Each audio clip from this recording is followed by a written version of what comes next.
Hi, I'm Michelle Sterling for Friends of Science Society. Looks like AMA is going to celebrate its 100th anniversary in 2026, and to do so they're planting trees today. So there'll be a forest by the time the 100th anniversary rolls around. And of course they're doing it because they say here a full 80% of our members have shared that they're concerned about climate change.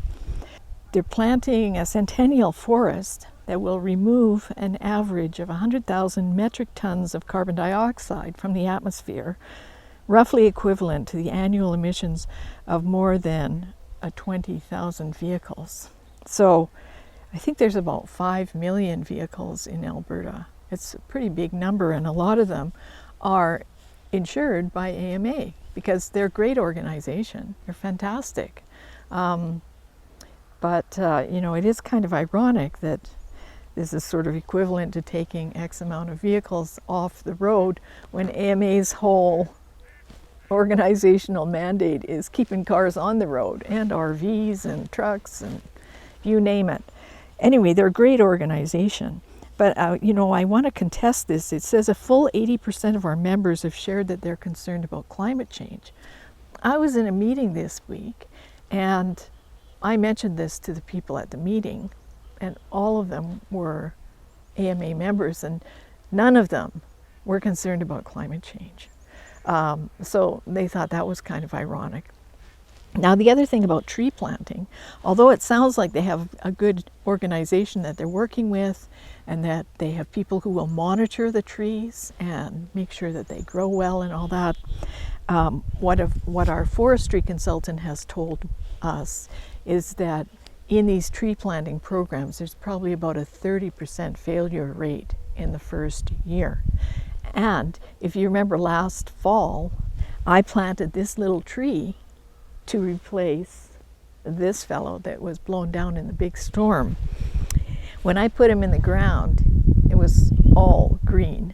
And now in the spring, it's all deadwood up top. So I'm not sure he's going to make it. We'll see. But anyway, that's the thing, is that you can plant a lot of trees, but will they stick? Will they grow?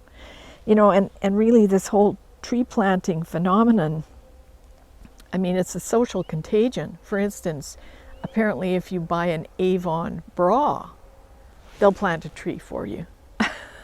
So, it used to be that people planted trees like in memoriam for someone.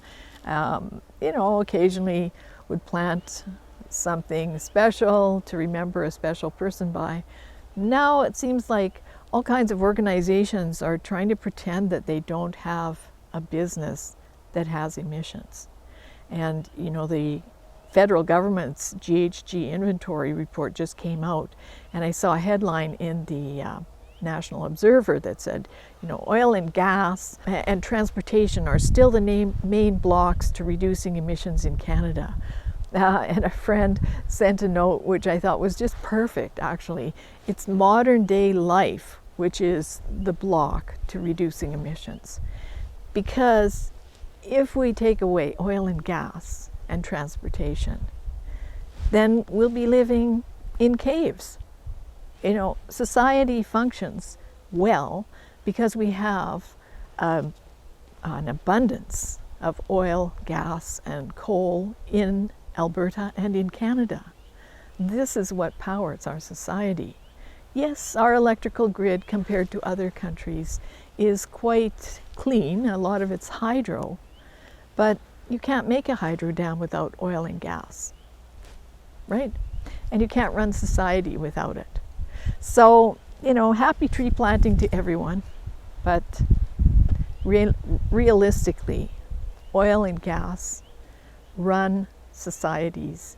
Modern day societies cannot function without them. And planting trees makes you feel good, but it's not going to change the temperature anywhere in the world. So, for Friends of Science Society, I'm Michelle Sterling.